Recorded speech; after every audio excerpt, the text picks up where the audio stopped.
Welcome to RetroLogic. I'm Dan Caparello. Joining me today is John Cummins. Howdy. We got Sam Wagers over here. Hello. Hello. It has been 46 days since my last Plock meme. Dude, come on, bring them back. Bring them back. Bring back the Plock memes. And of course, this week we have a very special guest, Eston Huff from the community, to talk with us about Uncharted. Eston, how are you doing, man? Doing well. Thank y'all for having me on the show. Absolutely, man. Thank you for coming. We always love having community members on the show to chat with us about things they're passionate about and to just chat in general because it's always a good time here at RetroLogic. RetroLogic isn't just a podcast, though. It's also a retro game store. You can come to retrologic.games and check out our growing inventory of cleaned, tested, and authentic games. And now there's merch available, and we will be posting some new stickers this week. We have a Retro Groove sticker in celebration of our music-based podcast launching, and a Super Nintendo controller-style holographic sticker that I think is really cool. Gave one of those away last week in the community, so go check that out at retrologic.games. Now, you guys, we got a little bit of an icebreaker to chat about, and Eston, as our guest, I'm going to let you go first. And the question is, what did you buy this week? What did you play this week? And what do you think about it? Sure. As far as bought this week, I picked up some actual, corrected a problem I had back when I gave away my NES system. And so I went very, very old school and brought back some of my nostalgia. And so finally got an NES system. And while I was there, picked up a handful of games I actually posted in the actual community. And so the likes of Top Gun, Rygar, Car Warriors, and I had several other ones. I still have to do some cleaning on them. And so, but I picked that up. And got a SNES at the same time too, and off that one got Dragon's Lair, and then I got the Empire Strikes Back game because I played the paint off that game growing up, and so I've been playing those some and enjoying them. And I know some of that stuff is actually on the Switch online, but for me, I wanted to just have that in my possession just for the nostalgia of it all, and just have that back, a piece of my childhood, if you will. And so I always regretted letting that slip through my fingers, but I was a kid. And so when you're a kid, you're not thinking like as an adult. So finally took a moment and took time to actually correct that mistake that, I blame myself I let happen.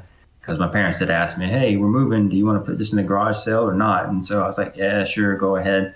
And so, if you could have a Back to the Future moment. Yeah. Go back, shake yourself. What are you doing? Man. Yeah, dude, I totally feel you on that. And I'm like you, I sold everything. None of the stuff I have now is original. It's all rebought. But I'm glad that you're getting back into it, dude. That's awesome. Yeah. And some of the other stuff, I never got to get to some of those consoles because when they were kind of hitting, I was just really hard into college, and so I had taken a break from gaming to really focus on the schoolwork, and so I missed out on some of that stuff.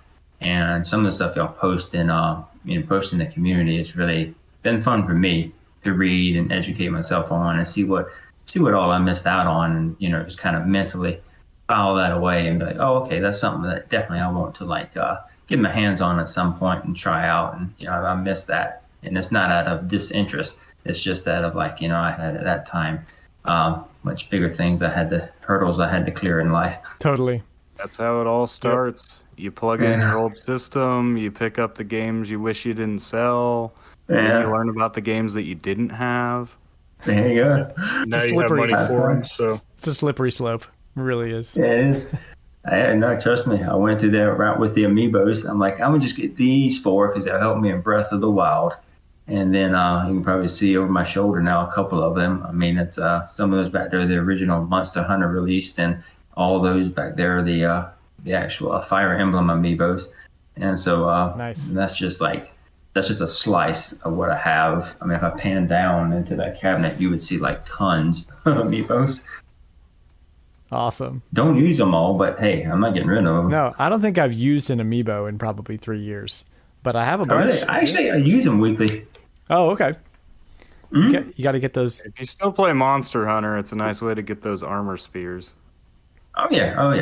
I do the Monster Hunter ones and some of the other ones. Yeah, I use at random. Like when I was doing the Zelda, the Calamity, I was using them like daily to get like Guardian parts, which would help now because you can actually get the expansion. You can actually get the motorcycle that way. Nice. Sweet. Good deal, Eston. Thanks for sharing. We've got Sam up next. Boy, tell me about this freaking game. Yeah, I have one game that I picked up. It's another game by Treasure. And that's actually why I found it, because I was looking at all the different games Treasure has made across their history and saw one that was for the PlayStation 2. And I'm like, well, PlayStation 2 games are weirdly cheap, even though GameCube is expensive. So wonder what this is and how much it costs. And it was fairly cheap. I found a copy online for $17 plus shipping, in box but no manual, which is kind of a bummer. Very much a bummer, actually, because this game explains nothing to you and expects you to read the manual. Oh boy. I found a PDF online of the manual. But yeah, it's called Stretch Panic. And this is a very early PlayStation 2 game. It is basically a tech demo for the PlayStation 2, which is kind of odd because graphically it looks like it could be a PS1 game. It's very low polygon, but the reason for that is to maintain good performance with all of the pulling and stretching objects that you're doing in this game, because that's kind of the core mechanic. So you play as this girl named Linda who has a demon-possessed scarf, which is basically like a third long arm, which you can maneuver to pinch and pull and stretch everything. You can do that to the floor. You can like grab a ledge and then like fling yourself towards it. There's just a lot of interesting stuff going on. The game is really short. There's like 4 sort of levels where you just kind of run around and fight enemies to get points. And then you spend points to go fight bosses when you go back to the hub area. The boss battles are really creative, though. Yeah, it's a really weird game. I did share some footage I captured in the After Dark section of Nintendo Dads because it is weirdly... The game is rated T for suggestive themes, and it is just stuff I thought somebody would probably find, actually a reasonable person might find offensive. But back then, just nobody cared. It's so weird. Yeah, it is a very weird game. I beat it. It took like, I think maybe 3.5, 4 hours total. Pretty easy. Most of the bosses don't do a lot of damage to you. There is one that instant kills you, which was frustrating. But yeah, they're all very different. Like there's one boss. I actually shared a screenshot of this. Her name is Face Off, and she's like this giant potato head creature. And you slam into her, and all the pieces of her face fly off. And you have to like go hunt them down and stick them back on her face in a weird way. So then she'll get embarrassed by how weird her face looks. This sounds like my kind of game. There's another one that's like a 4-armed alien, and there's all these like spacemen flying around helping you fight her, and she like flings them away and they get stuck to the wall and you have to peel them off, and you have to make sure like all of them are in the air when they get ready to attack so that they can stun her for you. It's just like absolutely incredible. The game is just 100% like bonkers, pretty much. That's great. But it is kind of rough around the edges. This is the first time Treasure made like a fully 3D game. They'd done 3D rendering before, but on a 2D plane, so camera is a little rough. It might be kind of familiar to people who played like N64 Zelda games, because you kind of have to do that same thing where you tap a button to center the camera behind you or lock on to an enemy. But sometimes you lock onto the wrong enemy, and you just got to deal with it. Yeah. Wow. Very interesting. I don't know if I'd even call it a good game, but as a piece of history, I think for collectors, it's just fun to have. Good old treasure, man. Gotta love it. Insane. All right, you got anything else for me, Sam? Yeah, I've just been going back playing more of the same games I have been playing. So Okay. EarthBound, that's what I'm streaming. I am getting close to the end. I expect I may even complete the game next stream tomorrow night. So I'll have to decide what else to stream after that. I played a lot of Chrono Trigger today. I had the day off. Independence Day was yesterday, but the 5th is my day off since I'm always off on Sunday. So making good progress through that. I actually got to the point where I can finally open all those sealed chests. So I'm hunting those down. Nice. I got a little bit more into Terranigma. So that was pretty cool. Didn't make a whole lot of progress there, and I've been playing Mario Golf as well. All right. Radical, dude. You got to stream some Stretch Panic for me because I need to see this game. Yes. Get that PS2 hooked up. John, what is up with you, my man? What you been playing? Oh, well, I've been kind of mostly just buying PS2 games here lately. Kind of cashing in on the cheap stuff that I missed out on. So the first game I picked up is Arctic Thunder for the PS2, which is a sequel to Hydro Thunder. Yeah, sequel spin-off. Yeah, sequel spin-off. It's very similar. It's a little more. I don't know. To me the graphics on the PS2 are harder to deal with than even the N64 with Hydro Thunder, like the poor version of Hydro Thunder. Like, it's very dark. It's very easy to get lost in where to go. Like, you basically can't go the wrong way. Like, the walls will guide you. The invisible walls are physical walls. But I feel like I'm more like a pinball than I'm actually driving the what is it? A snowmobile. Yeah. So a little bit that I played of that whenever I tested it out. It's fun, but it's definitely not as good as Hydro Thunder. The next game I bought is Xenosaga for the PS2. Sweet. This is one that I want to play through sooner rather than later. I'm a big fan of the Xenoblade series, and this is kind of the beginnings of that. Same developer, designer. It's just not Monolith. But it's the same groundwork. Yeah. They don't even necessarily tie into each other, but I'm already just playing the first bit of it. There's a scene where this is just in the opening scene, like before you even get to play anything. They're like at a dig site, and they uncover they dust off a place on the ground, and it has a hole, and there's a key, and the guy just happens to have like a key on a necklace, and it's shaped just like one of the I can't remember what they're called, but the little stones that hold the blades in Xenoblade 2. There's the one that's kind of like cross-shaped slightly, and it's the exact same shape as that. So like you can already feel similarities between the two series right off the bat. And I'm kind of glad the first game is relatively cheap. I paid $15 for it. The next two games in the series on the PS2 are probably going to be like anywhere from $60 to $100 to get a piece or more. So I'm going to play through this one and see if it's worth it to move on after that, if I enjoy the gameplay enough. The next game I bought is Beyond Good and Evil for the PS2. Such a killer game, dude. It's so good. Yeah. I already own this game on the GameCube. I have a complete copy, but it was like $5 or $6, and I was like, I can't have enough copies of this, so I'll go ahead and buy it again. Yeah, heck yeah.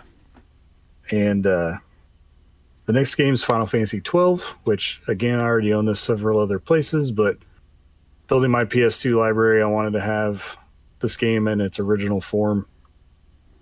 And I also I recently bought a guide for it, and the guy threw in the collector's edition of it because it's only worth like $6 apparently.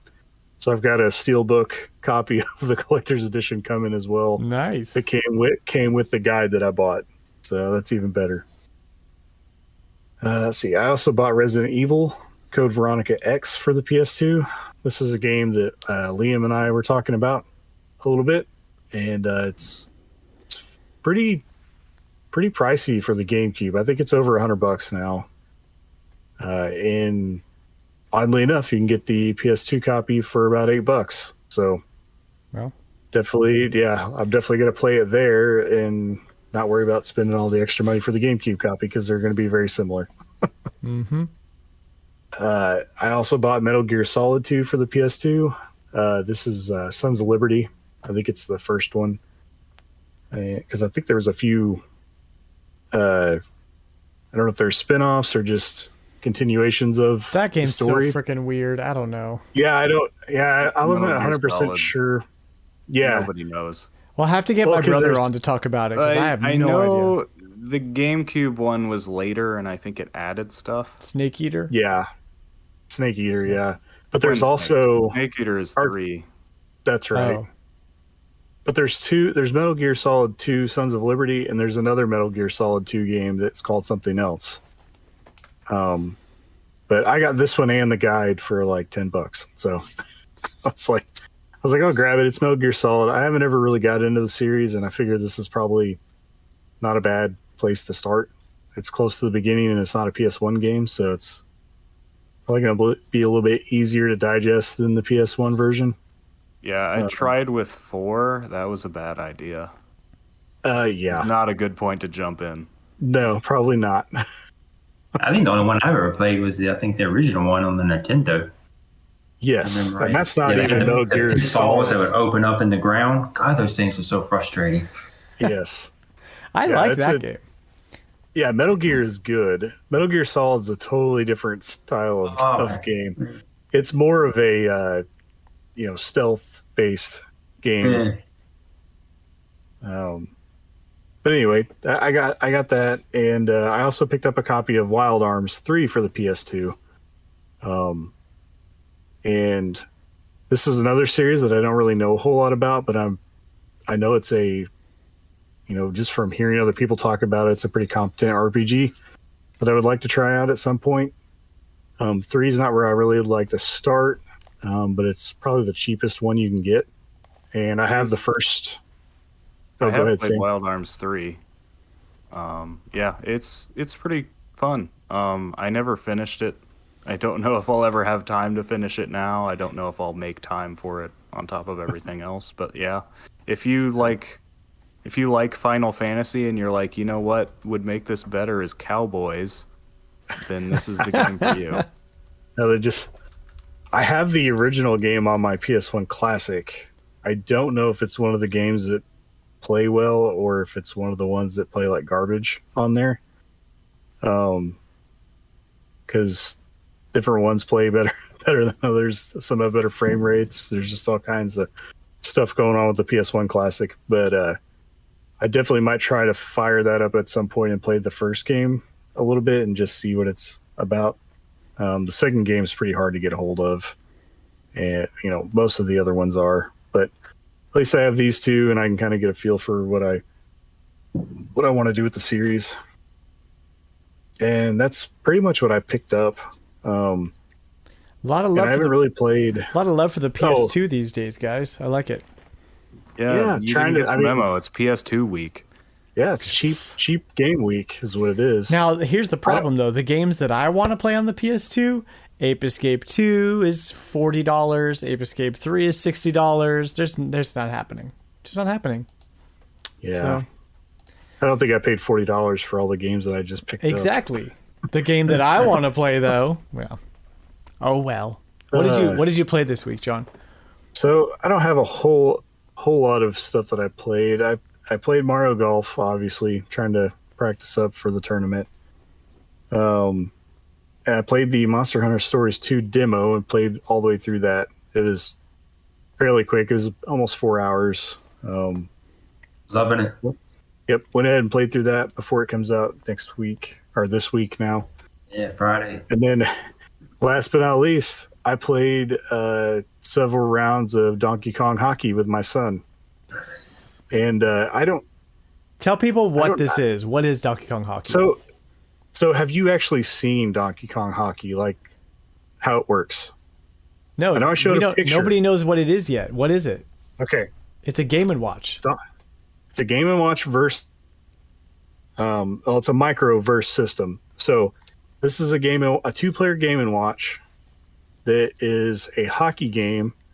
It can be played 1 player, but it's 2 players also. But basically it opens up. It's like a clamshell. And on the inside is 2 controllers that come out. And they're on a spindle. The cable is. On the back, it's got a deal where you can wind it back up. So cool. And so yeah, you basically take the 2 controllers out, and then you play the game on the front screen. And it's a hockey game, and it's got Mario as a referee in the middle, and he goes up and down in the middle of the screen. And then it's got 2 little capsule-looking things that also go up and down on the screen. And if the puck comes in contact with the little capsule things, it changes the trajectory of the puck. It's like it'll start making it bounce at an angle, kind of like air hockey. And then Mario sometimes will block your puck and shoot it back at you. But since he's also in between the 2 little capsule deals, sometimes he'll shoot the puck back and it will hit the capsule and just go crazy and just start doing all these weird bounces and you can't block. But basically the idea is that you're just a goalie and you have to shoot across the whole portion of the screen and kind of hope that you hit either the capsule or something to give it a weird trajectory. Otherwise, it's just going to go straight across and the other player is probably going to block it. So that's kind of how it works. But it's a blast. Donkey Kong Hockey is something that I didn't know that I needed in my life. But I think we need like a modern remake of it. I think we need like a $60 full hockey Switch game starring all Donkey Kong characters. And I'm never going to get it. So thank you, John, for simultaneously showing me something I'll never have and then crushing my dreams. I'm a little confused here, though. Is it just Mario that's in it, or is Donkey Kong there, too? No, Donkey Kong is... Okay, so you have Donkey Kong is the first player. Or no. Well, yeah, he's the player on the left side. And then the player on the right side is Mr. Game & Watch. He's a little stick figure guy. Oh. And then Mario is just the ref that's in the middle. I never knew Donkey Kong and Mr. Game & Watch had a rivalry going. Oh, big time. I guess. Yeah. Only in hockey, don't like though. Each other. Smashed also. Oh, that's true. Why not? Awesome, dude. Well, I cannot wait to see more of Donkey Kong Hockey. That is... I just love Donkey Kong so much. So whenever we finally ever get to meet, I'll have to bring it and we'll play some matches. Yeah, let's do it. So for me this week, it was a very Metroid week. I picked up a strategy guide. It was the Prima combo strategy guide for both Metroid Prime and Metroid Fusion, so I could actually get through Metroid Fusion because I like playing my Metroid games with a strategy guide. And then also in the mail came the Nintendo Power official guide for Metroid Prime 2 Echoes, which you need a strategy guide to get through. And since I played Super Metroid on stream with a strategy guide, now that's like how I want to do it. I want a physical guide to look through. I don't want to Google anything. I just want the guide with me. And then today, it was simultaneously announced and then made available for pre-order that they are reissuing Dark Samus Amiibos. Saw that. Yeah. So I got one. I pre-ordered one. $16. Did they say that it's going to do anything in Dread? They have not said anything yet, but now there's all sorts of speculation because guess when it drops? Comes out the same day. So, well, now that you said that, I might. Dark Samus only appears in Prime. I mean, you could say SAX is a little like a Dark Samus, but it's not. It's not Dark Samus though. something else. It's not the same. Yeah. Similar concept. So yeah, John, I retweeted it, so I'll post it in the Discord too. But it's Well, now I'm going to be buying an extra one of these. It's up for pre-order on Best Buy. Sorry, everyone. Sorry. And then yeah, I'm like you guys. I was playing tons of Mario Golf. Lots to really like about that game, and then just there's some really just annoying, weird things about Mario Golf. But Yeah, I'm glad I'm done with story mode. yeah, I cannot wait to be done with story mode. It's kind of getting annoying. Story mode is not very fun. Yeah. I'm like halfway into it, and I'm already like, ugh, is it done yet? I mean, I'm glad to hear I'm not the only guy. I wasn't going to speak up because I'm like, maybe I'm like a minority, and I'll get browbeaten if I say this. But now that y'all all said it, I'm like, oh, okay, I'm good now. Yeah. Yeah, I mean, This is a safe place. I just want to play. I want to play golf like regular golf. I just want to hit the ball. I want to teleport to where the ball's at, and just let me play through my holes. But I want more Nintendo-y courses. Like I want like a Mushroom Kingdom course, and I want, you know what I mean? That's what I want. I don't want to play speed golf. I want cooler courses. So let's hope that their free DLC that comes out is that. Well, like got a New Donk Donk City course. and stuff. Yeah, that looks like New what they're Donk going to do. City's coming. So that sounds cool. I just hope they keep adding course, because especially with a golf game, if you just keep adding courses, that's really all I want. Like a new course is basically a new game. It is. Because if you look at all the different golf games out there, the mechanics are usually pretty much the same. Mm-hmm. Yeah, it's all about the course. It's just the details of the course and the characters. Yeah, and I mean they could like a course is an hour's worth of gameplay if you play all 18 holes. Yeah. Like probably gonna take you about an hour to do it, especially multiplayer. Yeah. So, but yeah, guys, release these as DLC packs. Guys, this is not a Nintendo show. This is a retro gaming show. Okay, so let's do some prices retro. What do you say?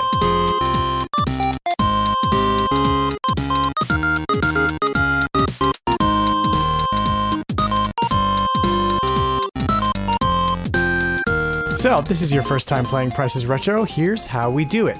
I'm going to list off of 3 or 4 games, and you're going to guess what the total price of all the games listed are worth based on PriceCharting.com's current evaluation. And we're all going to go around and do our lists, and whoever gets the closest to guessing all the lists right wins. He gets to be king for a day. That's the prize. King for a day.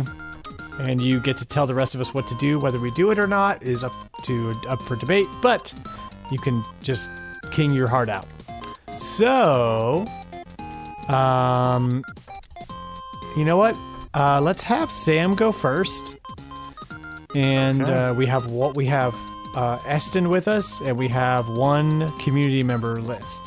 So we're gonna have five lists total tonight, guys. Sweet. All right. So John, coming off of Independence Day, for those of us in the United States, I have a very patriotic themed list for this week. So the first game on my list is Liberty or Death for the Super Nintendo. Loose. Followed by Patriotic Pinball for the PlayStation. Assassin's Creed 3. That's Complete. Patriotic Pinball for the PlayStation, Complete. Assassin's Creed 3 for the PlayStation 3, Complete. That's the one that's set in revolutionary America. Mm-hmm. And lastly, Metal Wolf Chaos for the Xbox, Complete. And that is a Japanese-only game. Usually we don't do those, but there was no North American release of this for game. the Xbox? The original. So, just to rewind just a little bit, can we get a genre on the first game? Liberty Strategy. It's a Strategy? Koei Tecmo strategy game, very much like Nobunaga's Ambition. Okay. It's just the Revolutionary War version of that. Nice. That Assassin's Creed is actually my favorite Assassin's Creed that you named out of all of them. I've played them all. I love that one. Sweet. I didn't start playing Assassin's Creed till Black Flag. I should probably go back. That was just after it. Yeah. Yeah, that was 4. Mm-hmm. All right, so I have a number here. My number is $105. $105. What about you guys? Do I hear 106? Oh my God. Actually, I'm at 100, so 100? Well, yes. I guess my turn now. go ahead. I'll say $80. $80. The grand total is $169.78. That's me Dan took the Not too first far off, round. but by Dan- $5. Dan got the lead. So for the $5 full jump. breakdown, Liberty or Death, Super Nintendo loose, $46.47. Patriotic Pinball for the PlayStation Complete, $7. Assassin's Creed 3 for the PS3 Complete, $386. And Metal Wolf Chaos for the Xbox Complete, $112.45. Man, I had a feeling That's a about high that. dollar Xbox game, though. But that's the thing is, it's is. Japanese only Xbox game. It had to have been a high A dollar. Japanese only Xbox game that is about America. Well, that's the only place that would get a game about America. We already know about it. But that, I guess. that is so weird. Do you know this game? I actually brought it up a while ago. No. sounds Because there is a familiar. remake available. This is the game where you play as the president of the United States piloting a mech That's right. to fight the evil Oh, vice okay, president yeah. of the United States. You did bring that up on an America. episode. It is America. hilarious. That's why it's Japanese only. It has mechs. Yep. Ridiculous. Okay, I'm gonna go next. My turn. So mine has the theme of the word rocket. That's it. So the first game is Rocket Ranger for the NES, complete in box. The next game is Rocket Power Beach Bandits for the GameCube, complete in box. The next game is Rocket Knight Adventures for the Sega Genesis, complete in box. And finally, we have Rocket Robot on Wheels for the N64, complete in box. And those are the games. And I don't know what Rocket Ranger is. So, This is Dan's famous. I'm going to search through price charting for games that have rocket in them. A great method. it's just Yes. look up one word and Sometimes there's a you whole find list. cool games that way. Yeah, sure. So I do have to ask, is the Rocket Power game the cartoon? Yes, Rocket Power, the cartoon. Okay, There's some that context. definitely for it. helps. Yeah. Yes. All Oh, right. man. Anybody got a number? 370. I was going to say 325. So Okay. 370 for Sam, I can't be too far behind you. 325 for John. What about you, Eston? I'll split kind of hairs. I'll say 348. All right, good deal. Actual retail price is $288.96. So we've got Rocket Ranger for the NES, $20 complete in box. If you're going for complete in box NES games, it's not a bad one to start with. Rocket Power How much Beach, was it? $20. Sorry. No, the total. Total Again, was sorry, I missed it. $288. Okay. Thank you. Sorry. Continue. Rocket Power Beach Bandits for the GameCube is $11 complete. Rocket Knight Adventures for the Sega Genesis, $73 actually, complete. And then Rocket Robot on Wheels for the N64, a whopping $183. That game's been going up. It's about $75 now for the cartridge. And it was a mere $50 not a month ago. So, that means that John won that one. I did. Yeah, you won. Barely. Good job, bro. Good call. And then Essen, All right. good strategy with the splitting the difference there. I like that. I'm hoping if I actually win that actually you'll pick up the Star Wars guitar and play Thompson Twins King for a Day that you referenced it earlier. Yes. Nice. Okay, who's next? Eston, do you want to go next? Sure. Kind of got an idea how we do this? Yeah, since I'm the noob. For my theme, I guess I can call it. I really didn't start with a theme, but I guess just looking over the list, I guess you can call it parasitic monsters. Sweet. I picked 4 games. The first one is the Nintendo system, the original, Loose, Battletoads and Double Dragon, the Ultimate Team. Battletoads and Double Dragon. Okay. Yep, Double Dragon, the Ultimate Team, loose. And that's for original Nintendo? That's right. All right. OG. Actually saw it for sale this past week. The second saw this for sale this past week actually. Monster Hunter Double Cross for the Switch, which was the Japanese only, no subtitles at all, and that's loose. And the next two are for the PlayStation 1, games I love playing. So actually look them up for this reason. First is the very first Parasite Eve, and that's loose. And then the second is the Parasite Eve 2 follow-up, and that's loose. And both those Parasite Eves, of course, for the PlayStation. Very interesting list, and they're all loose. That's right. Yeah, I just went with the loose. Cool. Yep, it works. Definitely works. Okay, so I'm going to go with $310 for my guess. Gosh dang it, Dan. I'm at 300. John, we are go just... a little lower and say 260. Okay. All right. All right. What's your total, Well, Eston? if I go by the price charting for loose, the grand total for all four of these games, if you find them loose, $755.29. Oh my god. Hmm. The Parasite Eve probably killed us. No, Battletoad. No, Battletoads loose is $105.42. Yeah, the Monster Hunter Double Cross loose $544. Good According lord. to price chart. What is that? That's what threw me off then. Actually, and you know what's crazy? I saw that price and I'm like, whoa, I'm going this week and I'm gonna snag that, just that alone, because I know where that is for sale right now in a game store for $40. Japanese? Yes, because I was actually asking the lady there, and I was actually, so this is like no subtitles or anything like that. She said, nope, not whatsoever. She says this kind of bridges the gap between the Monster Hunter generations and the one, the Rise that came out. And Crazy. And he's got a price tag mark $40. If you get it like new, $826 for the game. Absolutely bonkers. All right, what about Parasite Eve? Parasite Eve loose is $35.92, and Parasite Eve 2 loose is $69.95. Man, you swindled us.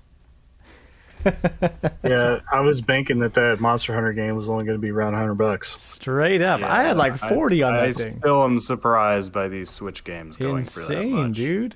Well, I knew Battletoads is going to be around $100 because I've recently looked at that. Yeah, well, I actually had that figure in my head. I'm like, yeah, that's like 100, 110 loose. So I think I won that one.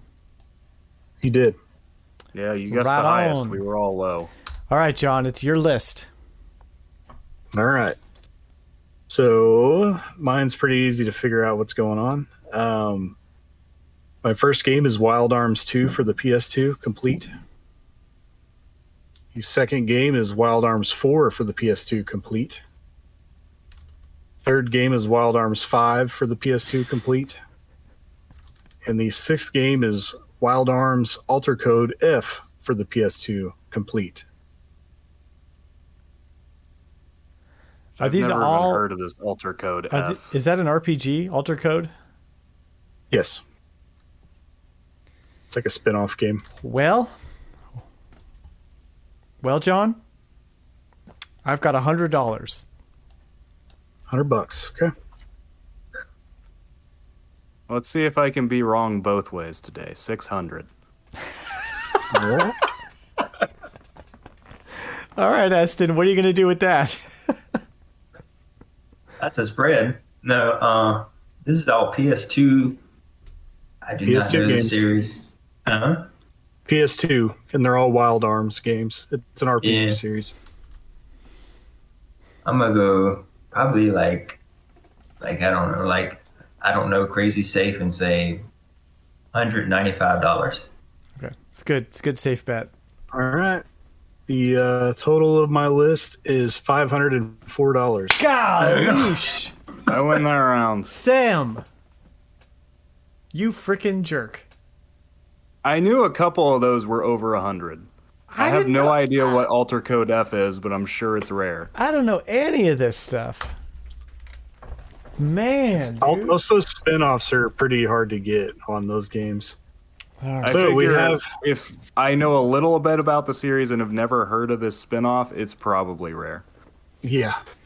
So Wild anything. Arms 2 is $63. And the reason I didn't say Wild Arms 3 is because I already told you guys the price. It's $15. Wild Arms 4 complete is $71. Wild Arms 5 complete is $167. And Wild Arms Alter Code F is $203. And these were all complete. Well, But we also have a first, and our guest has won the game tonight. woo! By Applause. about $100. Even with Sam's pulling out that last game. I was very off on those first few rounds. Yeah, the first ones he was off by a little bit. So you finished, Dan, at 913 with the last place finish. And then Sam at 673 with a third place finish. And then I finished with 561 for second. And our guest tonight, Eston, finished with 458 for the win. Man, Y'all So are gonna we- like want to throw like cabbages and banana peels at me. You're like, this guy, this Sam, No, dude. he doesn't even know this game hardly, and he blazes in here like wins first. I'm Well, gonna the bad give you thing a prize. is that you won before Sam. Y'all bring me out of the castle feet first. I'm gonna send Seems you like now every week I have my one round. We need to just do one round only, and then maybe I'll win. Eston, I'm gonna send you a sticker for winning because that's freaking awesome. You pick Thank a, you. sweet. Thank you. pick a sticker from the store and I'll send that to you for free. Oh, wait, Insane. hold on a minute. What? Hold on. We still have a list. Oh, I forgot. know. We have a but, guest list. but yeah. but we're gonna Yes, go ahead. we're not and- going to count that. We're not Okay. going to count it. We're gonna still do the list just for funsies, but we're not going to count it towards the final score. The for real list. Yeah, exactly. So Flightsy again sending us a community list, one of our favorite community members. We are going to first again. We're gonna he's gonna tell us the theme, and then we're gonna kind of think about what kind of games are on this list with this theme. Then we'll do the list. So the theme is. First, you draw a circle. And that means it's Kirby games. I was about to say Then you got Kirby that. or Pokemon. Because at the beginning of the NES game, I think there's a whole like animation and song of like, first you draw a circle, do do do do do. Do do do do do do do do. So it's Kirby. Right? Something like that. Something like that. So it's going to be, plus it's Flightsy, so of course it's going to be Kirby games. So, game number 1, Kirby's Pinball Land on the Game Boy, complete in box. Actually, where's my guesses over here? Let me put my guesses down. Shoot. Do. Okay, here are my guesses. Kirby's Pinball Land for Game Boy, complete in box. Then we have Kirby's Dream Course for the Super Nintendo, complete in box. Kirby's Block Ball for the game. Oh, these are all games where Kirby is used as a It's a ball. ball. That's So that's double clever. So that first game, is that you said Game Boy, is that Game Boy or Game Boy Color? Kirby Pinball Land. This says Game Boy. It could be Game Boy Color. Game Boy. Yeah. Just in the cartridge is like pink, I think. If I'm thinking about the right Maybe game. it's Game Boy Color. Kirby's Block Ball for Game Boy, complete in box. Okay. I don't know any of these. Kirby's Tilt and Tumble. That's the one you're thinking of. for That's Game Boy Game Boy Advance, right? Color. Oh, Game Boy Tilt Color. and Okay. Tumble's Game Boy Color, yeah. Uh, And then we have Kirby's Canvas Curse. Hope y'all are taking notes. Kirby's Canvas Curse for the DS, complete in box. Was Tilt and Tumble complete as well? Everything's complete, yeah. Okay. Mhm. And Kirby the Rainbow Curse for the Wii U.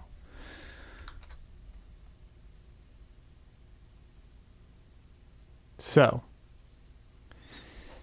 let's see here. 220, 250. My guess is 370. All right. What do y'all My got? guess is 600. Sam? 315. Eston? Yeah, this is all complete in box. And I know Kirby's kind of loved by a lot of people by like being a kind of an underdog. So I'm going up there higher with John. I'd say probably around 650. All right. And we're going to reveal the total. John, you ready? Right. Go for it. Okay, total is $403. Okay. Y'all are lucky we didn't count this one. We've got Pinball, Kirby's Pinball Land at $30, Kirby's Dream Course at $87, Block Ball at $60, Tilt and Tumble at $149. I Canvas thought that one was going to be higher. Yeah. Tilt and Tumble was the one that I guess highest on.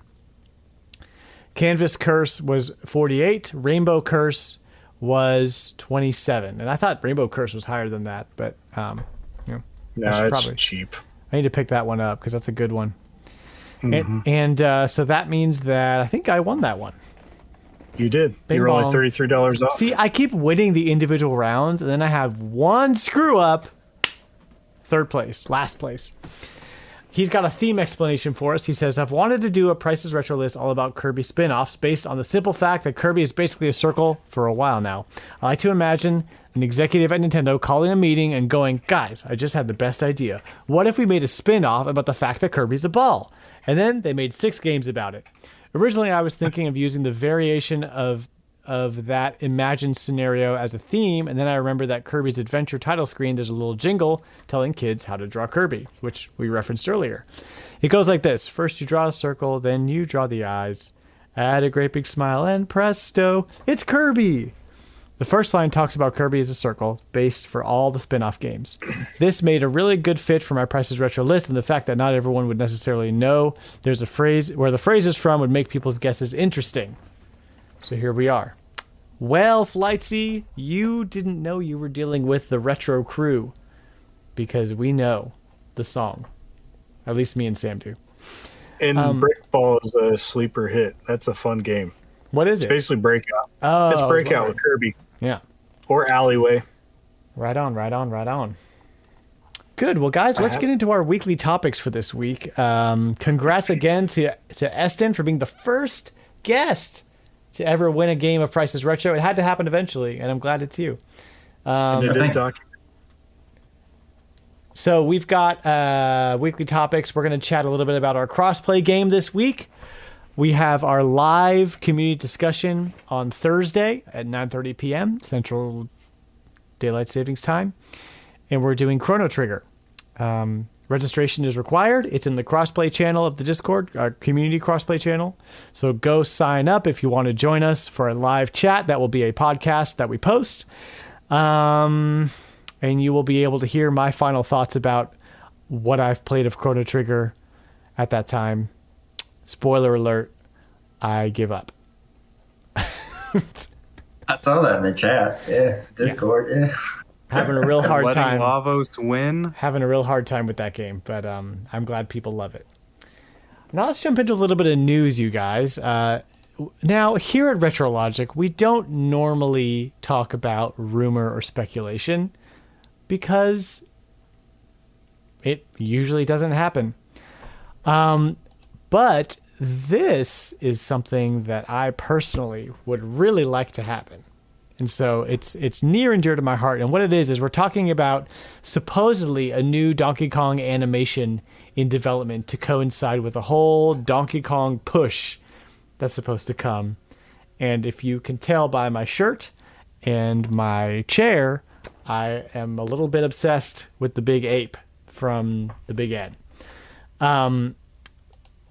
So there was a Donkey Kong show. Do you guys remember the Donkey Kong animated? Yes. CGI one. Forget. That show is probably burned in all of our memories because of how absolutely god awful it was. So I'm really hoping for something really cool for Donkey Kong, along with a new 3D game, hopefully. Any thoughts on this? Nice. Yeah, it's interesting how many rumors there are about shows, and like none have happened. So, Or even Donkey Kong. yeah, I think that's I think whoever comes up with these things just picks a Nintendo franchise that's still active but has been dormant lately, because that seems incredibly plausible that they would do something new. That totally makes sense, and I'd fully expect to be disappointed by this rumor, but here we are. But I It's think, like the Zelda I think a TV Donkey show. Kong show could Right. be a lot of fun. It Right. could also be like the last one. I mean, you could say Dan the would same still about a watch new it. Zelda show. I would still watch it. I would. You know that I would. I'm probably there for the first episode at least, but Sam. You keep getting your Mega Man TV shows. Dan at least should have a Donkey Kong Yeah. one, at least one. I just and most of the Mega Man TV shows have been bad. well. This most recent one's pretty good though, right? I have not heard good things. I can't stand to look at the Mega Man design there. Okay. Well, let's move on. Yeah. I Watch have a the, fondness for the old Ruby Spears show, and I know people like NT Warrior, but other Mega Man shows have not been great. Oh, Mega They're Man. doing Castlevania real good on Netflix. Now that I can Yeah. get behind. Yes, that show's That's amazing. been solid. So we get Yeah, something like I that for fell Donkey off. Kong. Netflix Castlevania. Yeah, dark Donkey Yeah, Kong, like where he's super killing gritty, zombies. realistic The gorilla red tiles. beating the crap out of an alligator. That's what I want. Yeah. We're gonna get a clip of a fight at a zoo between a gorilla and an alligator. Like, There you go. cool. I'm just gonna dub over it. You know what? I'm here for Yeah. it. Whatever it is, I'm here for it. Let's move on, guys. Come on. We've got this ultra rare copy of the original NES Zelda, sealed, which is going for $110,000. Rated, graded a 9.0.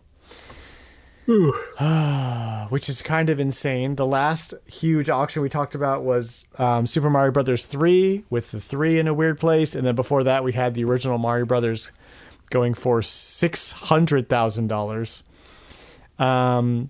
This particular variant of the copy of Zelda has the NES trademark version, which is the only way to tell that you have a true first production run of the game. It's a cosmetic thing on the box. So that's actually really cool that you can actually tell that. Because a lot of times they didn't make those kinds of distinctions. So, yeah, anybody got $110,000, go put your bid in. Oof. That's something Not right else. now. Sell your house. And Yeah. before that, Sealed Before that was graded a- stuff makes no sense to me. I don't get it. Yeah, would say you Kid can Icarus also went get for that. great. What were you saying, Eston? I said before all that, wasn't Kid Icarus on the list too? That they found a Kid Ick and they put it up on the auction and it fetched a lot of money too.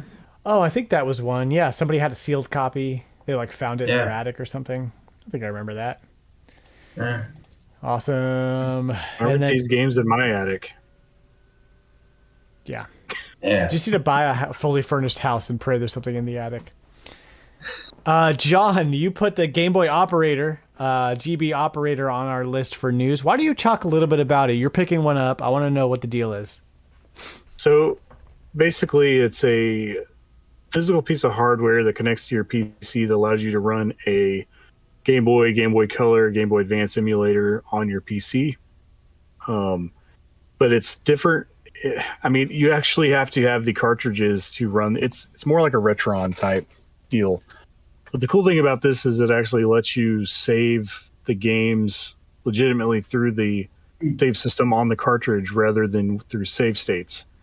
And it also lets you capture those saves from the cartridge so that if, say, your battery died on your original copy of Pokemon, you could change the battery and then go back in and reload your save state from the emulator. So it also acts as a save backup.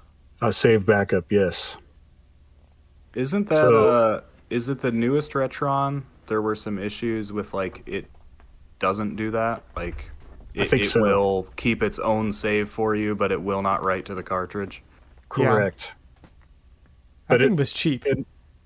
Yeah, exactly. I mean, this thing is cheap too, but it's not doing near the multiple like a Retron, is usually made to play like every game console that they make. Well, and this The comes newer with ones. this comes with a software, some kind of software as well, right? Correct. So it's the difference between this and the Retron is the Retron's trying to push a Game Boy up to HDMI out, which like, okay, good luck with that hardware. And this hardware is relatively simple. It's just a cart scanner, a dumper, and then the software is probably where they put most of their effort in. Yeah, it's an emulator that they're pushing through the cartridge itself. Yeah, the fact that it can write saves to your game is pretty impressive. I like that a lot. And it's cheap. I mean, you get one for like $60. Yeah. Mm-hmm. Cost of a new game. I mean, Considering how much an actual like Game Boy player for the GameCube costs now, Good Lord. exactly. this would be an alternative to that. Yes, Mhm. for sure. And that's kind of what I'm hoping to use it for, is to, not have to hook up my GameCube just to play a Game Boy Advance game on a larger screen. So it's an emulator, so you're not playing the game off of the game. It's dumping the ROM and you're playing the ROM Correct. on your PC. So there's no latency issues like with the Shadowcast or something like that. And then it will write your... So will it pull your save file off and you can start from where your save file left off as well? Yes. Okay. And then it'll write back to the cartridge. That's really cool, actually. That is very, very cool. I like that a lot. John, I might just buy one of these gosh darn things. Crying out If you loud. have- order in, If you have Game Boy games price laying it, around, you don't have to think about it too much. it's a no-brainer. Yeah. It's cheap. Well, especially have- Game Boy Color. I don't have a lot of those, but I might pick up some more. I don't know. But like, I just don't have a good way to play Game Boy Color games because I never had a color of my own. I would just borrow my brother's. I had a Pocket. I can play them on my Game Boy Advance, but it still doesn't have a backlit screen. Like No. the Game Boy Advance games, I can at least play on my DS and have a backlit screen. But You could play Game Boy and Color. if I wanted on to the capture GameCube. and stream, Or no, it's No, only Advance. Right. It's only would be fun. Advance. You're right. Yeah, but between Game Boy Color, and Game Boy Advance, I have over 100 cartridges now, so this is an easy investment for me. Yeah. I don't have too many, but I would like to back up my Final Fantasy Tactics Advance save file because that is a There you very go. long game. And probably some Pokemon too. Radical. Well, we are going to take a quick break, and when we come back, we're going to talk some Uncharted with our very special guest, Eston. So don't go away. Stay right here and keep listening to your podcast.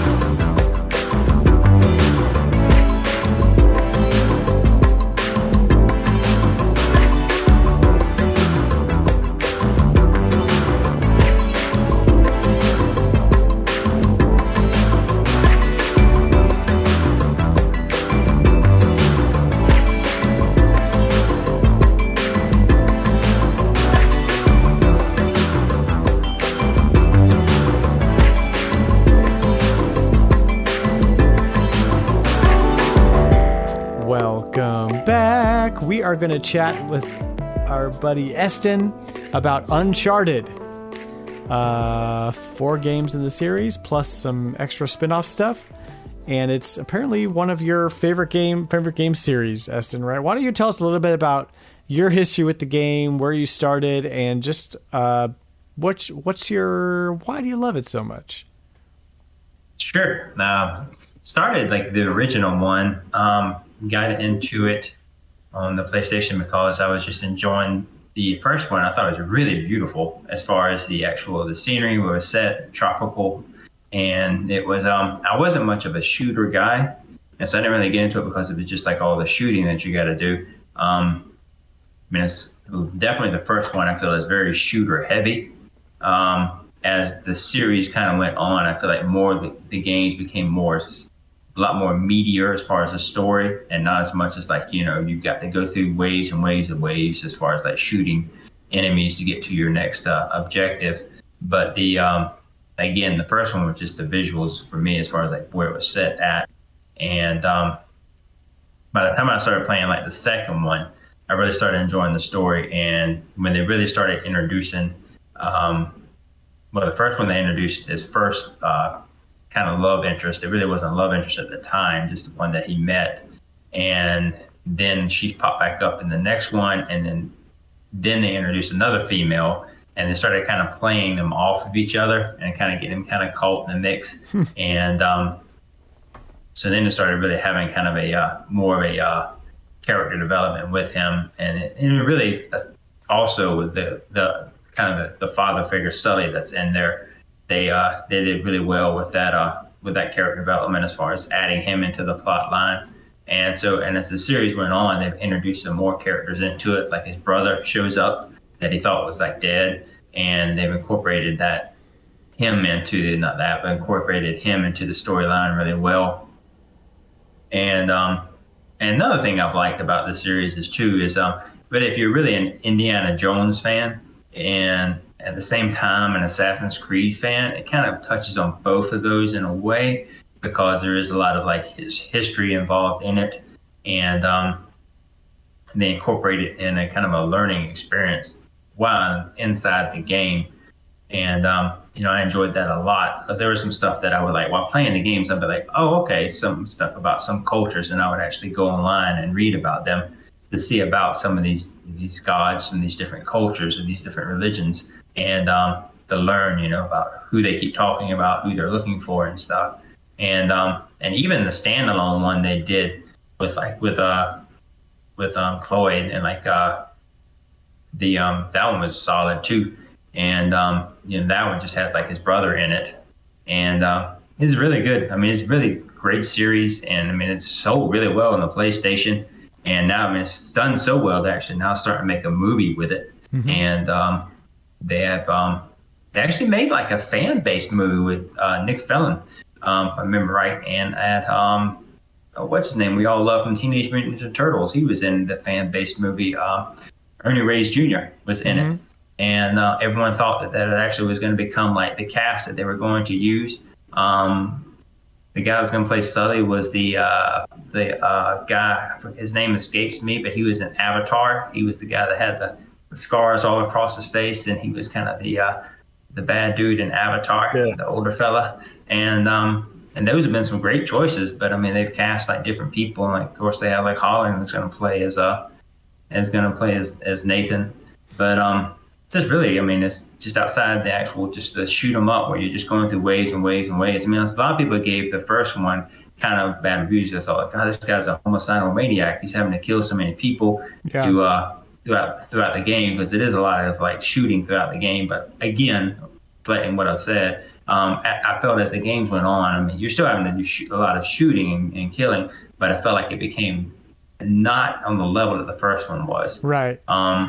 And also along the lines, I mean, it also has a bit, if you're a Tomb Raider fan, there is not as heavy, I feel, as Tomb Raider, but there is still some problem solving you have to do for puzzles and such to, so it's not just kind of just pulling the trigger and just like making your way through waves of guys to get to your next objective.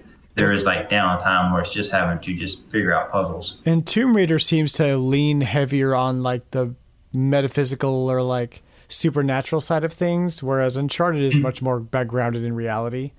Some of them. Some, for the most part. For the ending of 2 getting a little the ending of 2 gets a little crazy. But no, I share a lot of the same experience as Eston with the game series. I played the first game relatively early when it came out on the PS3. And it was a pretty early title for the PS3. So, I mean, it really kind of showcased the power that the PS3 had at the time. It was a really good looking game. But I didn't have a PS3, and I played this on a buddy's. Played the demo, I believe, before it actually came out. And I actually didn't get into the series and play it myself until the third game. And I bought a PS3 for the first time, and this game came bundled with the PS3 that I bought. And I played this whole game in 3D. Oh my gosh. Oh, wow. Yes. And it was amazing. Like, this is the exact game that you want for a 3D title, because how it's set up, it's not like really fast movement. It's more of a story game, and it felt just like playing, like I was in a 3D movie and actually controlling the protagonist. So it was really awesome. And the third game is really good, but so that whenever the PS4 came out, I bought a PS4 that came with the I guess the remasters of the first three games for the PS4. And I played collection. Yes, the Drake collection, and I played through them back through in order. So I played the first game, then I played the second game, then I replayed the third game right before the fourth game came out. And to me, this series is where I believe a lot of the influence for the newer Tomb Raider series came from. Like, when you look at the two side by side, they play very similar. There might be a little bit more puzzle to Tomb Raider, but I don't think there's any more puzzle than the later Uncharted games. Those games got really puzzly, the last two games. And to me, the story is just a little bit better for Uncharted. You know, I might get some slaps from Zablanc over at Dad's After Dark because he's a big Tomb Raider guy, but kind of always amazes me that he never played Uncharted that he ever talks about, because to me they're the superior games, having played both series. But yeah, no, these games are great. And kind of as you were talking about, the shooting in the first game is pretty heavy, but it's also not very good. So like the shooting mechanic of the game is, the aiming's not great. It's slow. It like slows down for the shooting. It's really hard. There's quite a few, like, you're going to get stuck in the shooting elements of the game more than you are the puzzly elements of the game in the first game. The shooting gets better as the games go on, and there's less of it. So that's the better part of it. Now, something interesting, as I was doing a little bit of research before we started, that I learned is that they actually delayed the first game to see what Gears of War was going to be like, which is interesting. They were working on it, and they were working on the shooting elements, and they couldn't get it right. And they knew Gears of War was coming out. They're like, okay, well, let's see what Xbox is doing, and maybe we can like work our way through that. And I think that may have hurt them in the end, because they tried to make it more shooty and less of what it ended up being, right? I could see that, because like I said, the shooting mechanics are they're a large part of the first game, but when you play it, it feels like it was an added afterwards deal. Like their main intent wasn't to do the shooting. It's how the game feels, but there's so much of it. I can definitely see what you're saying being a heavy part of it. I played the first one. And I think I did. I don't think I got through it. I think I got about halfway through, and then I got into Infamous, and then that took over my life, which is like one of my favorite PlayStation-based series is Infamous. And I think that's probably something that I didn't like about it, was being forced into these cover shooter sections that had no real emotional bearing on the story, and just kind of felt like I was being, like you have to kill all these dudes, and it was like, that's not really what I wanted. It didn't serve the story of the game, which even the first one was pretty story heavy, which is not a bad thing. But they just didn't know how to balance those two things yet. And I definitely do want to go back and play the rest of them. But at least for the first one, for me, I think it lost me a little bit in that. Yeah, if you go back and play them, start with the second game because to me it was the turnaround point for the series. They basically just took the first game and made it like 10 times better. Mm-hmm. Story is better, the shooting is less and more meaningful, and it actually works better. You're not going to get a lot, you won't get as near as many missed targets shooting wise. I've still only played the second game. I do think it's not bad. There are some sections where it just felt off. Like the pacing of the game felt a little off. Like they just wanted to pad it out with a couple extra waves of enemies or something. Yeah, sometimes. I remember a lot of climbing things. Mm-hmm. Yes, climbing. That's what I'm saying. It kind of had that Assassin's Creed vibe to it. I think that is where you see, I guess, yeah, Assassin's Creed as well. But I think that is where you've seen a lot of influence just in, especially all the Sony action games to come later. But just a lot of games in that genre still, the way they handle climbing things and finding ways to make it somewhat obvious where your handholds are, but not too me so that it doesn't break the immersion of, oh, this looks like a thing I could actually climb up. Even Infamous had the climbing. It's not like a Mario level or something. Yeah, and that they do a really good job in the series at that. There's lots of areas where the part of the puzzle is climbing, like figuring out which part of it you need to climb, or they even like have areas where you'll climb up so far and realize this isn't where I was supposed to climb, and then you have to go back down and find another way around. And even then, some of the handholds, it started to just annoy me, but it Yeah. is something other games have copied, and I always think of Uncharted when you have to climb up something and then it collapses halfway through, and you have to find another way up. Because Uncharted 2 did that to you a lot. Yeah, I love the story, especially when they started introducing like Chloe. She started coming into the mix and just seeing how Nathan started like getting played off the two girls, and now he started getting like trying to like solve harmony between them, and it was just, I enjoyed that just because like not him being like a Rico Suave, but at the same time like trying to keep harmony. And I remember her one line of like when he looked at her or she looked at him and said hey, dance with the girl you brought to the party, and he's like, oh no, I get it. And so it was just funny seeing how he like at the same, and in the end of the game, like basically she was telling him like asking him like, hey, with the other one, I don't know why her name escapes right now, the blonde with the picket fence. I never pictured you for that type, but the blonde like saying do you love her, and not so many words. He said yes, and then she's like, well, in her words saying okay, well I mean I'll look out for you, but at the same time I mean I still care for you, but I won't get in your way, and you're gonna miss this rear end. And she walks off and stuff, and she still hung around, like, so she was still in the games, and that's what I love because they kept her in there. So I love when they have solid character development. I love that in a game.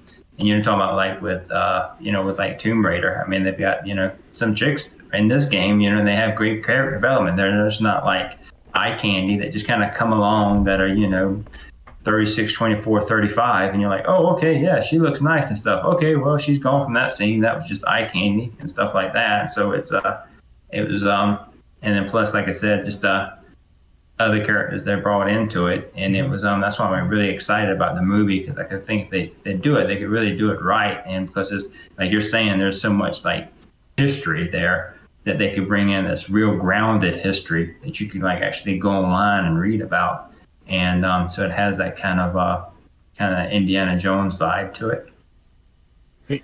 In that fourth game where they bring the brother in, that game, the pacing is great. Just jumping back and forth between the time frames that they go through and like how they put everything together. That game was like, that's probably my favorite one that they've done. But I was just thinking about it too. That game came out like fairly early in the PS4, life cycle. Right. Kind of surprised we haven't heard anything about another one coming out. I know they did the spin-off, but that was only like a 15-hour game, so that one wasn't even near, It's also the best selling by far, but I mean, a lot of that is the difference between PS3 and PS4 PS4 sales. install base. So Yeah. I actually pulled ruined the that. numbers. I kind of ruined that game a little bit for me because when it came out, I saw the name of it, A Thief's End, and I liked the series so much. I was like, oh no, please don't tell me. So I actually went and Googled a bunch on there, just like, does he die? Does he die? Does he die? So I wanted to make sure that it was not like literally, but not more of like kind of figuratively, but yeah. So it ended up being more of a figurative thing, not a literal thing. Man. Yeah, No, I first think- game sold 4.8 million, the second 6.5, the third 6.6, and the fourth 15. Wow. So Those it are the numbers I matched the have. sales. Somewhat old numbers, but Still, But yeah, the fourth one matched the sales of all the other three combined, pretty much. yeah, Almost. That's crazy. just about. Yeah. How I'd did like Lost to see Legacy them- do? yeah, I didn't see that one sales wise. Was that the Vita one? No, that's That was the one. spin-off Yeah, PS4. spinoff with his Oh, brother I and didn't Chloe, have that and then one on the list. forget the South African girl. Her name escapes me right now. I can't remember her name either. Yeah, I was kind of hoping they would take the series after 4 and, maybe even reboot it and have Nathan be the character like Sully was. Yeah, Be kind of neat to have him take on somebody with the passion to go for treasure hunt and everything. yeah. I enjoyed even like the Lost Legacy. I mean, it had a great post credit scene. How they're sitting there and they're like jamming out and they're like eating pizza. And then the brother goes to like talk about how great the pizza is that the two chicks were talking about pizza the whole entire game about. And they tell him to like shut up and then just enjoy the pizza. And then it starts playing that song. And this is a nice song too. And so it was really great. It's a solid little game for a spinoff, I felt. I enjoyed playing it. Same here. Sweet. Well, let's grab some final thoughts on Uncharted and maybe where we hope the series goes. If we get an Uncharted 5 on the PlayStation 5, what are we hoping to see come from the series? John, what do you think? I kind of already shared mine. Like I said, I kind of think the natural progression of the series would almost be to kind of reboot it, and I was saying it'd be kind of neat to continue with Nathan taking over the Sully's role as a mentor for another treasure hunter. You kind of moving the game forward like that. Cool. What about you, Eston? Just going off how A Thief's End really did end. I could see like more like Nathan being more of a mentor, and then the mom obviously would be okay with all this because she was like kind of like brought into that world, and she was obviously comfortable with Nathan, and she understood him, and she got him, and she loved him as who he was, not who like a version that she wanted him to be, but just set him for who he was. So I could see like more him being the mentor to their daughter, and their daughter doing it, because in the end you get to see their daughter, and she does find all this stuff, and they do share, oh yeah, this was our life and this is how it was and stuff like that. And I don't know if they'll have cut scenes where you get to play as the daughter playing Crash Bandicoot, but you actually get as you do in the game. But you get the daughter being the treasure hunter. Awesome. Yeah, and I still suck at Crash Bandicoot. Found out after playing that. We all do. Yeah, I don't know, because like the stuff I would want from it is probably the stuff that would make it stop being Uncharted. It's really just not my kind of game. That's what I like. I played through to the end. I enjoyed it somewhat, but it definitely gave me the impression that like, okay, this is not my thing. Okay. So I would want to see something a bit more open ended or a bit more, less linear, which would probably take away from what makes Uncharted. Cool. Yeah, I'm kind of with you, but yeah, I appreciate Uncharted for what it is. It's not my like go-to game, but I certainly do appreciate all of the work that Naughty Dog puts into making it, and just how effective it was at launching them into the stratosphere to being like this huge AAA developer now.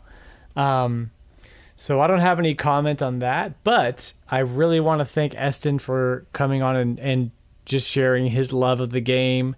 And is it retro? Well, you know what? Retro is a subjective term, so I'm going to say yes. The first game I would definitely say is retro It by counts. now. It's, Yeah. 2007. That's been a while ago. That's a Wii game. And just for reference, when I played the games, I did not catch the reference to The Last of Us coming out with that magazine in the bar. So I never saw that when I was playing the game. I learned about that all post game. Yeah. You know what? I played all these games, up to the point where The Last of Us came out, and I was really excited for The Last of Us because I thought it was going to be more like Uncharted and a lot less it's not a bad game, but it's definitely more focused on survival horror than like story based. Yeah. Uncharted is. Mm-hmm. So after trying to play, I need to go back and play Last of Us, but definitely after being like 10 hours in, I was not feeling as close to it as I did, and as I was to Uncharted as a series right off the bat. So, fair enough. Good deal. Thank you, guys. We're going to jump into a little bit of community content. We have some questions, and we have a Retro Rewind game to chat about. We are playing Castlevania Bloodlines in the month of July, which is available on the Nintendo Switch through the Castlevania Collection and also on a bunch of other modern consoles. Or you can bust out your Sega Genesis to dust off your copy of Bloodlines for that. And if you have one of those, you're a very lucky person, and I'm envious of you. Questions this week. We've got 16-bit Nomad coming in with a question that says, what is your biggest pet peeve about buying retro games? Mine has to be the placement of price stickers. They could be placed on the cartridge, artwork, or over other stickers on a case, not even be a sticker, but a marker, and it just drives me up the wall. I will pick up some retro stuff when I come home. First thing I do is break out the razor blade and the alcohol and get cleaning. I can certainly appreciate that. We've got $2 Hero with his answer. If I can't trust a store to authenticate their product, don't gripe at me for wanting to authenticate it before I buy. I've straight up brought a Tri-Wing with me into the shop before to ask if I could authenticate a cart before buying. And if you're confident that you're selling authentic games, then what's the problem? John, you had an issue with this with your copy of, was it Ogre Battle? Yes. Yeah. And in fact, I think $2 Hero was piggybacking off of my answer for this, and that was, that a shop ought to be knowledgeable enough to check for reproduction games before for one, they need to be before they buy them. Yeah. Because they're probably going to buy them at a higher cost than what the game is actually worth, based on what they're going to buy it for to sell it even. But even then, to try to sell it to another person that comes to your store as an authentic game is an even bigger turnoff. So that was my pet peeve, because I bought a copy of Ogre Battle and then I had to immediately turn around and take it back to the store because it was a reproduction, and wasn't worth the $90 that I paid for it at the time. Yeah. Yeah, I haven't had an issue with that. I've seen a few repros at a retro store, and I just keep going because I can tell at first glance. And I don't know. Sometimes it's harder than others to tell. Spider Shan comes in with his question. He says, it's not a huge thing in the grand scheme of things, but my pet peeve is buying a game or system online and receiving it really dusty or dirty. Like, can't you at least drag a cloth across it to remove a little dust? I don't know. This is something that I just come to expect now. Like, things are always going to be dirtier when I get them than they look in the pictures. Yep. Every time. Unless you buy them from the RetroLogic game store. Unless you buy them from, where I've already cleaned them and all that. So then you have to worry about it. Eric Plunk comes out. Outdated prices on games that they look Okay, so outdated prices on games, and then they look up the prices when they're bought at the register, and they change the price. Nothing will make me walk out faster.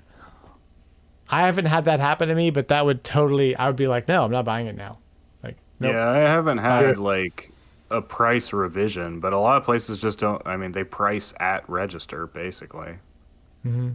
That's what all the places I've been to are doing now. I'm less upset about that, you know, because I can't blame them, Yeah. but it is like, and to me, it's a lousy experience. Like every time you pick up a game, you're like, oh, I wonder how much this is. And I'm like, oh, well, now I have to like go bother the guy behind the counter, and it's like that's annoying. it becomes such a process, and it's like I don't want to go up and ask about 10 different games and not buy anything, because then I just look like, you know, a cheapskate or whatever. Yeah, I had a price revision this past week actually when I went and bought. I had like the Dragon Slayer that I was getting. Like there was like one copy they had that was like that was 20, and they had another one that was 10. And I asked the gal, I was like, why the price difference? Because I couldn't tell the difference between them too much. And she's like, oh, it's just the quality, like how they've been cleaned and stuff like that. And she said, but you know what? She said, it's no worry. She said, just bring up like this one here, and she said the $20 one, and we'll honor the price, and I'll just charge you $10. And so so I had a price retro reduction, I guess you could say. Yeah, price reduction. Yeah, that's nice. Yeah. I had that same experience at another store. I bought both copies of Block at the store, and one said 20 and one said 12, and he was like, they're both 12, whatever. I was like, all right, cool, sweet. Okay. Yeah, he was thinking, no, this is just Plock. Get out of here with that. He doesn't know. What he doesn't know is that the price is hiking up because we're buying them all. Yes, he does not know. We've got Infinite Clock. We've got Infinite Blue here. It says, I used to spend summer Saturdays biking the garage sales around my city looking for games. But in the last 4 to 5 years, it's gotten insane with resellers, Craigslist hawks, and ravenous collectors buying up everything worthwhile literally as soon as they open. Yeah, that's a tough one because the market is getting more and more saturated with collectors, and obviously stock is what it is. So prices are going to go up. Things are going to get harder to find. Yeah, garage sales are, used to be a golden opportunity to pick up games. And the last couple times I went, I found one guy had a box, and I look in there and he had like 2 gold Zelda, the original Zelda NES carts and stuff. And I was like, yeah, how much you want for these? He's like $60 a piece. And I was like, those can go back in the box. Have a good day, sir. Jeez, man. It's so easy to look up and know what things are worth. The bargain hunting. Those aren't even worth $60. The gold N64 cartridges? They are. NES. Oh, NES. No, heck no. Nope. That's why I was like, no. You can keep your Zelda NES gold carts for $60 a piece. At a garage sale? At a garage sale, yeah. No, get out of here. He's like, he had a gray one too. He's like, I'll sell you the gray one for 50. I'll take 10 off because it's not gold. And I was like, no, I'm good. Yeah, I'll go to eBay. Thanks. Yeah. Crazy. What about you guys? Pet peeves? Any pet peeves with the collecting? With the buying? Mine's already been kind of said. Mine's just mainly like kind of cleaning it. I mean, it's just like, and I'm not looking for you to kind of, take it open and like with the old NES games and run the pencil eraser over it, and then do the rubbing alcohol on it. That kind of detailed cleaning. But at least like take a Clorox wipe to the outside of it and get the the cigarette tar off of it, and then like at least like try to make it presentable. So like I'm not like, and I mean it's make it like at least like some kind of an effort to where like I feel like you're trying to sell me. You're proud of your product. You're trying to sell me what you've got, and you want me to buy it. Not like you're just like I'll put a price tag on it and they'll buy it, even though it's got all this rubbish on it and somebody's name written on a Sharpie all over it, the game cartridge on the back. So yeah, that's tough. That's tough. Sometimes you can talk them down. You can be like, "This is disgusting. I want a discount," and sometimes they'll do that, but not always. Dan shopping That's the why I don't dented mind it. canned If I goods. can haggle down because of it, then all of a sudden it's a good thing. Yeah, right. I'll clean it up This myself. can of Boyardee's got a dent. I want 20 cents off. I think my biggest pet peeve is when the employees are just super disinterested in what you know. They, man, and I had this happen recently, and I kind of talked about it a little bit on the show where there were 2 stores in Houston, and one of them, there were no prices or anything. They were annoyed with me being there. It was a horrible experience. I'll never go back to that place. And then the other place, he was passionate about what he was selling. He loved chatting with me about what I was looking for. Just customer service, guys. Basic customer service is all I'm asking for. You know, I don't want a new best friend. I just want you to pretend that you give a crap about what I'm there for. That's bare minimum. Come on. Do your job. Yeah, like literally, why are you here? Yeah, I do most of my shopping online, so for me it's more just when sellers cancel on you, don't ship you the thing. Shipping in general, and sometimes it's just the post office's fault, but Yeah. Even on Did the you ever get seller that end, game? just how much variation there is in how much people charge for shipping, and the quality of their packaging does not always reflect that. Yeah, I was gonna say, did you ever get that game that you were talking about? Because when there was a game that you ordered and you never got it. Big Sky You, like, Trooper, I got refunded. I found another copy that I yeah, bought. eBay helped you out, right? eBay looked out for you, Yeah, right? eBay will usually Yeah. refund. Like you're not Yeah. going to lose money, but it's annoying. Yeah. Yeah, especially if it's a good deal, and then it falls. Yeah. You know, something like Well, that. and that's the falls thing through. too. I found another one that was like, and it was like $1.19 more, and it's in worse condition because the part of the label's torn off. It's like, well, I've been seeing a lot more of the retro stores that I go to that are now like kind of individually wrapping the games and putting a sticker on the outside, which is really nice because then I don't have to clean a nasty sticker off my game. It's a little bit more upfront cost to the game store, but at the end of the day, how you present yourself is a lot of times how you stay in the game with these types of stores. Yeah, and these days we are discerning collectors. We know what we're looking for, and we know, we're willing to pay for quality. So, how do you feel about buying a game that's got somebody's name written on it, like on the cartridge? I'll take it off. yeah, it's fine. How you take it off when it's like a black Sharpie on the back, like permanent marker? What takes that off? A lot of elbow grease and rubbing alcohol with like a paper Rubbing towel alcohol or cotton or- swab. Sometimes Goo Gone will do some of it. There's just some different look online. Toothbrush is your best friend a lot of times. Right, Yeah. because I got 2 games that used to be Scott Evans, so I need to get Scott Evans' name off of it. Scott, if you're listening, we found your games. Yeah, we found Yeah, your I games. kind of like that because the game's got some history. Like, Yeah. I somebody don't else mind. actually played this. I don't mind too much about that kind of uncontrollable cosmetic stuff. If it's a game I want, it's a game I want. I'm not super picky about that kind of quality, but I don't want it to be dusty, and I want the contacts to be clean. That's my deal breaker right there. I'm just waiting for the repros to start coming out with like people's names sharpied on them so they look more authentic. Torn labels and Yeah, so you can't tell. somebody will do it. Yeah. Hilarious.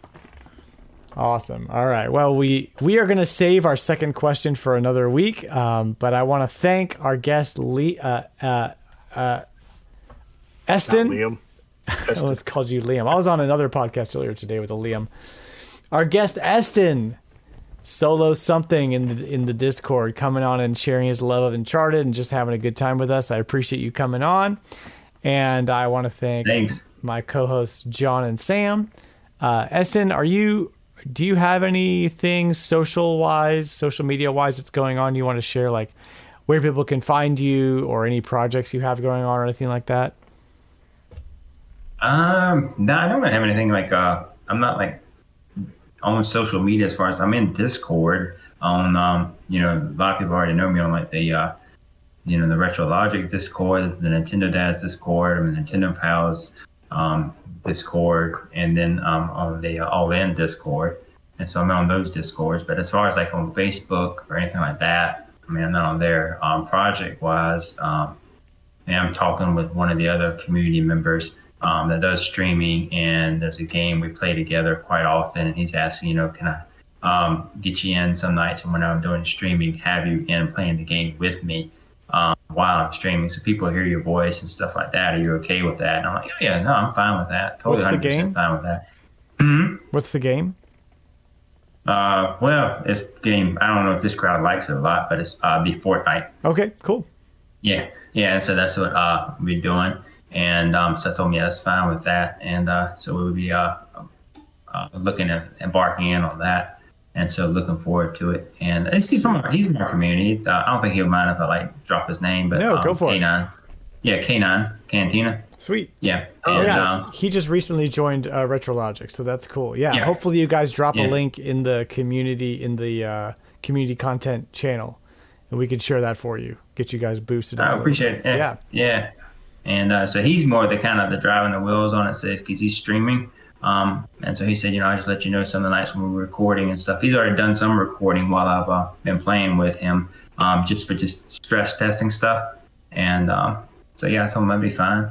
So, but that's in a nutshell, kind of like where you can mainly find me. Awesome. Good. Well, we know we can find you on Discord, so that's great. And that's it for this episode of RetroLogic. Thanks for listening, and we are proudly part of the Nintendo Dads family of podcasts. If you like what you hear, check me out on Twitter and Instagram at RetroLogic Games. You're also welcome to jump into our friendly and non-toxic Discord community, where we are all just retro gamers, hanging, having a great time, talking about what we love. The link to that is in my Twitter bio, and you can find all the RetroLogic stuff at the website retrologic.games. You can find the Discord, Twitter, the game store, the merch store. It's all up there. I would love for you to swing by and just check out what we got going on up there. Thank you so much for listening, and we will catch y'all next week. Bye now. Thank y'all.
BioBreak. I can't believe I said potty. I'm around kids constantly. Ridiculous.